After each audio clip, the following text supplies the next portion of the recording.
అదే RTV app వార్తల్ని క్షణాల్లో చదివే అవకాశం ఉంటుంది. ఒక న్యూస్ పేపర్, ఒక టెలివిజన్ ఛానల్ మీ చేతుల్లో ఎప్పుడూ ఉంటాయి.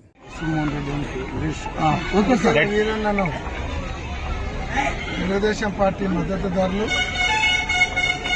కళ్ళల్లో కారంపొడి జల్లి అతి దారుణంగా చంపడం జరిగింది. ఆయన ఫీల్డ్ అసిస్టెంట్ చేస్తున్నప్పటికీ జగన్మోహన్ రెడ్డి గారికి మద్దతుగా ఉన్నారు. వైఎస్ఆర్ కాంగ్రెస్ పార్టీకి సానుభూతిపరుడు, గ్రామంలో కొన్ని ఓటర్స్ ఇన్ఫ్లుయెన్స్ చేస్తున్నాడు. నిన్న ఎలక్షన్లలో కూడా వైఎస్ఆర్ కాంగ్రెస్ పార్టీకి మద్దతు ఉన్నాడు, విరూపాక్షకి మద్దతు ఇచ్చినాడని ఒకే ఒక కారణంతో దానికి ఆయన ఫీల్డ్ అసిస్టెంట్గా ఉండకూడదు అనేటువంటి ఒక సొడ్డు పెట్టి ఆయనను అతి దారుణంగా చంపడం జరిగింది. ఇది ఎక్కడ రెడ్ బుక్ రాజ్యాంగము మళ్ళీ కర్నూలు జిల్లాలో కూడా ప్రవేశపెట్టేటువంటి లోకేష్ గారికి నేను ప్రశ్నిస్తా ఉన్నాను. ఈరోజు 4 ఆడపిల్లలు ఉన్నారు, 2 కొడుకులు ఉన్నారు. ఆ కుటుంబాన్ని ఎవరైనా సరే మీ తెలుగుదేశం పార్టీ వాళ్ళు ఏమన్నా ఆదుకోగలుగుతారా? మీ మద్దతుదారులతో మీరు భరోసా ఇచ్చి ఈరోజు ఒక మర్డర్ చేయించారు. ఆ కుటుంబం వీధిన పడింది. చనిపోయిన మనిషిని తీసుకురాగలుగుతారా?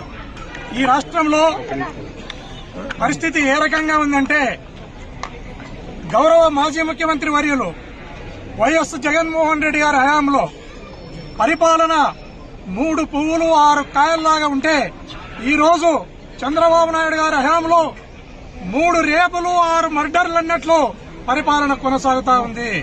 అయ్యా చంద్రబాబు నాయుడు, నీవు ఉద్యోగాలకు నోటిఫికేషన్ ఇవ్వమంటే మర్డర్లకు ఆర్డర్లు ఇస్తున్నావు. తస్మాత్ జాగ్రత్త. ఈరోజు కుర్వ వీరన్న అనే ఒక అమాయకుడు 6 మంది పిల్లలు కలిగిన ఒక చిన్న ఇలాంటి చిన్న పసికందులు 6 మంది పిల్లలున్న కుర్వ వీరన్నను అతి దారుణంగా నరికి ఆ తల్లి కడుపు కోతకు కడుపు కోతకు పిల్లల ఏడుపుకు మీరు నాశనం అయిపోతారని ఈ సందర్భంగా తెలియజేస్తున్నాను. దయచేసి ఇలాంటి హత్యలను ప్రోత్సహించకుండా చంద్రబాబు నాయుడు, దయచేసి మీరు ఇప్పటికైనా ఈ హత్యలకు పులి స్టాప్ పెట్టి మీరు సక్రమమైన పరిపాలనను చేయాలని సందర్భంగా తెలియజేస్తున్నాం. రాష్ట్రాన్ని రావణ కాష్టంగా కాలుస్తున్నారు. చంద్రబాబు నాయుడుకి ఒకటి చెప్తున్నాం, పరిపాలన చేయండి. మీరు ఏం హామీలు ఇచ్చినారో సూపర్ 6 ఆ హామీలు చేయండి. ఆ హామీలు చేయక ఆ హామీలు అడుగుతారని ఏదో ఒకటి డైవర్షన్ పాలిటిక్స్ చేసుకుంటూ మీరు పబ్బం గడుపుతున్నారు. మీకు మాత్రం మీ కూటమి ప్రభుత్వం మన ప్రజలకి, టీడీపీ నాయకులకైతేనేమి, జనసేన నాయకులకైతేనేమి, బీజేపీ నాయకుల చేతనేమి మేము హెచ్చరించేది ఒకటే, మాకని కార్యకర్తలు ఉన్నారు. నిన్ననే చెప్పినా మేము కన్నీరు చేస్తే మా జగనన్న మాకి హామీ ఇస్తే ఖచ్చితంగా దానికి రెట్టింపుగా చేస్తాం మేము. ఎందుకంటే ఫీల్డ్ అసిస్టెంట్ కోసం ఈ రోజు హత్యలకు దిగబడితే మరి ఈ కూటమి ప్రభుత్వము ఎందుకు ప్రజలు గెలిపించారనేది ఒకసారి ఆలోచించాలి. చిగ్గుండాలి. ఒకసారి హత్య చేసేటప్పుడు ఆలోచించరా? ఆ చంపే వ్యక్తికి భార్య, బిడ్డలు, తల్లి ఉంటది ఎలాగనేది ఒక్కసారి మనసు పెట్టి ఆలోచిస్తే బాగుంటది. ఈరోజు మరి ఇవన్నీ ఒక తల్లిగా, ఒక కుటుంబంలో ఒక పిల్లవాడు, మన పిల్లవాడు తప్పు చేస్తే మందలిస్తాం, అలా చేయకూడదు మన కుటుంబంలోని. ఈరోజు రాష్ట్రంలో రావణ కాష్టగా జూన్ 4వ తేదీ నుంచి ఇంతవరకు కూడా రావణ కాష్ట ఆర్పేటల్లో లేరు కూటమి ప్రభుత్వంలో. ఈరోజు ఈ విధంగా మరో పరిపాలన సాగుతుంది.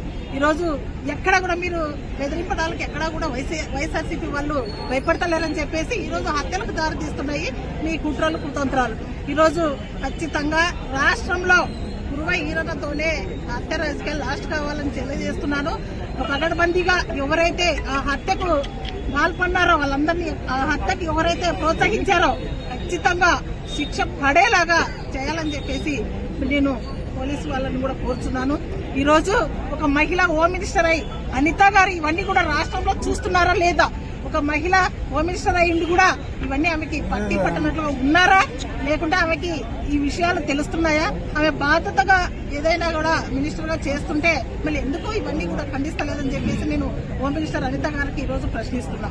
ఇక్కడ కూడా చిన్న ఇన్సిడెంట్ కూడా జరగకుండా, ఎందుకంటే హత్య జరిగిన కుటుంబ ఘోష ఎలా ఉంటుందో నేను అనుభవించాను కాబట్టి అలాంటి దాంట్లకు పోకూడదని చెప్పేసి మా అధ్యక్షులు కూడా అలాంటి దాంట్లకు ఎంకరేజ్ చేయరు. మేము కూడా అలాంటి దాంట్లకు పోము. ఒకసారి గుర్తుండి మీరు కూడా ఆలోచన చేసి కూటమి ప్రభుత్వం దీనిపైన కఠినంగా ఆలోచించి మీరన్నది మంచిగా వాళ్ళకి శిక్ష పడేది చేయాలని చెప్పేసి తెలియజేస్తాం.